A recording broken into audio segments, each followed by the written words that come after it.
ano po bang magandang source of water po, nawasa or poso? So marami ang nagtatanong nito. Ano daw ang magandang source? Poso or nawasa? Alin sa dalawang yan? Kapag poso ang ginamit mo, yung totoo kailangan niyo po kumuha ng water permit pag poso. Kailangan niyo po kumuha ng NWRB, kailangan niyo po kumuha ng mga yan. Mga legal documents po yan dahil minamining niyo po yung water resources na nanggagaling sa ilalim ng lupa. Same with nawasa. Ang mga nawasa po or may nilad, wala na rin nawasa may nilad na. Basta yung mga water district, yun yata tamang term doon. Yung mga water district sa kabilang banda, lahat po yan ay kumukuha ng permit sa ating local government, which is sa NIA or NWRB. Ibig sabihin, kapag water station, alam ko 5K ang bayad doon. Pag fish pond, gagamitin mo yung tubig mo, 5K ang bayad din dyan. Pagka nawasa, I don't know. Kasi wala pa akong ginawang nawasa. Hindi ko alam kung 5K din ang bayad nila. Pero kapag mga poso, yung mga deep well, alam ko nasa 1,500 yan, 2,000 pesos. Yan lang ang mga permit na ibinibigay sa atin ng ating local government regarding that. Pero ngayon, syempre, baka may update na. Hindi ko alam ngayon kung magkano na. Pero just check the website ng NWRB, National Water Resource Board, regarding that matter. Para at least kahit paano, sure yung inyong negosyo. Now, to cut the story short, kasi ang tanong niya, ando yung magandang source, nawasa or poso? Sa ating seminar, yung nawasa, we called it the level 1. Ang alam ko, yung tanda ko, level 1 daw yun.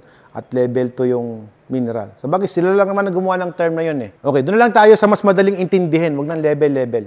Doon tayo sa mas madaling intindihin. Yung nawasa is a treated water. Chlorinated po yan. Na-filter ng konti, nilagyan ng chlorine na matay ang mikrobyo. Yon ang meron sa nawasa.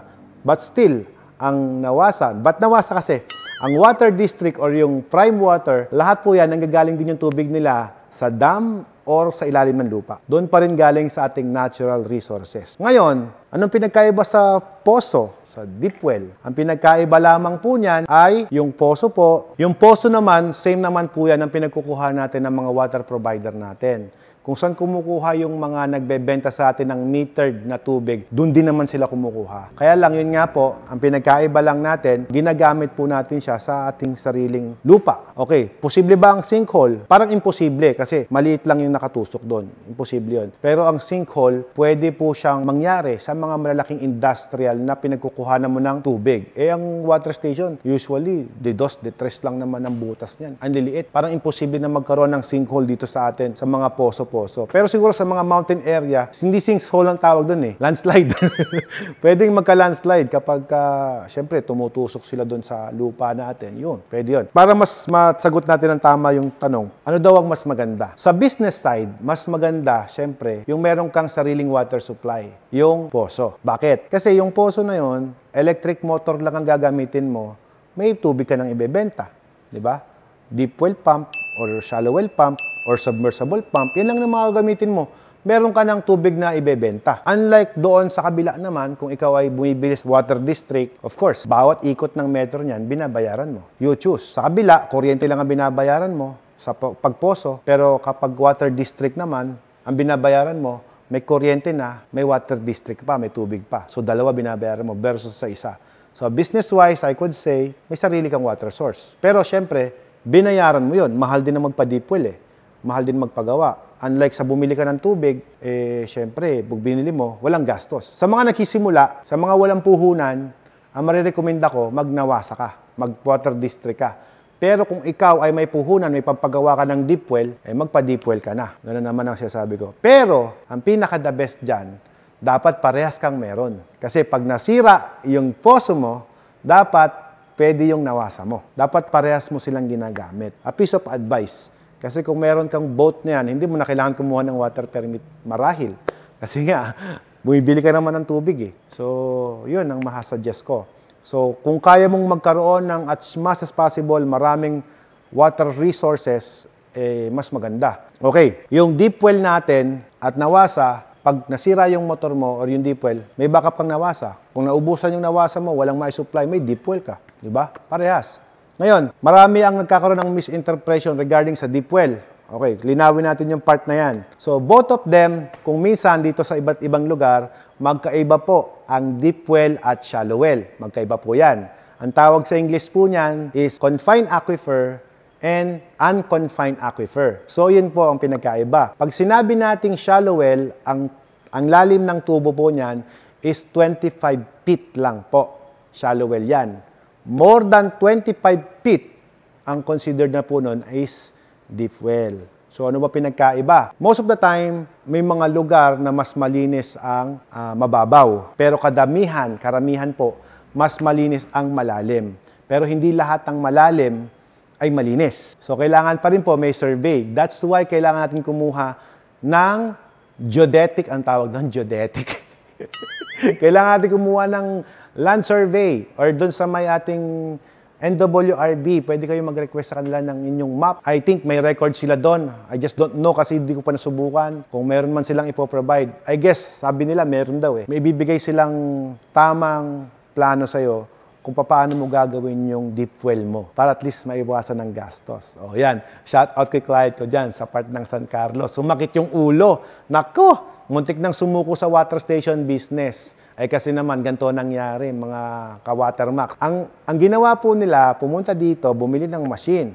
Ngayon, ang sinuggest ko, pag part ng San Carlos, ang sabi ko, dapat at least wag kang hihigit ng 2 tubo. So, ang nirekomenda kong water source na pump is shallow pump. Pagpunta doon na gumagawa ng poso, ang ginawa, deep well pump. So, syempre, hindi gagana yung nirekomenda ko kasi ang gusto nang gumagawa ng poso, deep well. Paano aandar ng maayos yun? So, hindi siya umandar ng maayos. So, technically, nagka-problema. At dahil hindi nasunod yung plano ko, nag-iba din yung kanilang water source. Ayun, maalat yung tubig na pinipilter nila. Pero, good side naman, na kahit pagkaroon ng problema yung kanilang water resources, naging maayos pa rin yung kanilang business. Kasi ang machine natin, package 9 yung binili nila. O since package 9 yung binili, kahit medyo maat-at yung tubig, ang TDS ng tubig niya, umaabot po ng 20. Yep, mataas. TDS na not should be proud of. Pero kasi naman ang water source niyan, brackish, maalat. Tubig dagat po ang pinipilter nun. Kumbaga talagang pag nakita mo yung itsura ng tangke, talagang ultimo yung stainless tank na 3 o 4, kinakalawang. So, yun naman ang, kumbaga, reason kung bakit kailangan pag-aralan din po yung water source before you start this business. Pumunta sila dito, nag-reseta ulit ako, sabi ko, pagawa po kayo ng, sundin nyo po yung payo ko na 2 tubo. O ngayon, ang ganda na po ng business nila. And according to them, sa record po namin, ay nagbebenta na sila ng 200 galon araw-araw. O, di ba? Good news yun. Sa isang retired principal na ngayon ay may maayos ng negosyo, di ba? Siyempre, retirement pin yun. Tapos, bigla pang papalpak sa negosyo. Di, pambihira. Mabuti na lang at na-rescue pa rin natin. Pero hindi naman siya nasira sa mga customers niya. Yun ang maganda doon. Tsaka ang iwasan lang po natin, masira tayo sa mga consumer natin. Although kahit sabihin natin na 20 ppm yan, ngayon mababa na TDS niya eh. Nasa 10 below na rin eh. So, yun ang kagandahan doon. So, hindi ko babanggitin yung brand. Basta part ng San Carlos yan. Sa mga water refilling station, sa part ng Malasiki, San Carlos, Bayambang, bibigyan ko kayo ng konting tip. Ang tip ko sa inyo, huwag po kayong magpapabaon ng more than 2 na tubo. Kasi pagka lumalim kayo doon, ang tubig na makukuha nyo, malinaw pero maalat. Pero kapag 2 tubo lang ang binaon nyo sa part na lugar na yan, malabo pero matabang. Fresh water. Doon na ako sa malabo pero matabang. At least kahit paano, mas mapapasarap natin yung lasa ng tubig doon compare naman sa tubig alat. Mas madali pong linisin ang tubig na malabo, yung madudumi, yung makalawang and whatsoever, kesa doon sa tubig na maalat. Kasi ang salinity po, napakaliit po nun. Lumuluso talaga sa filter yun. So, yun lang po. Yan.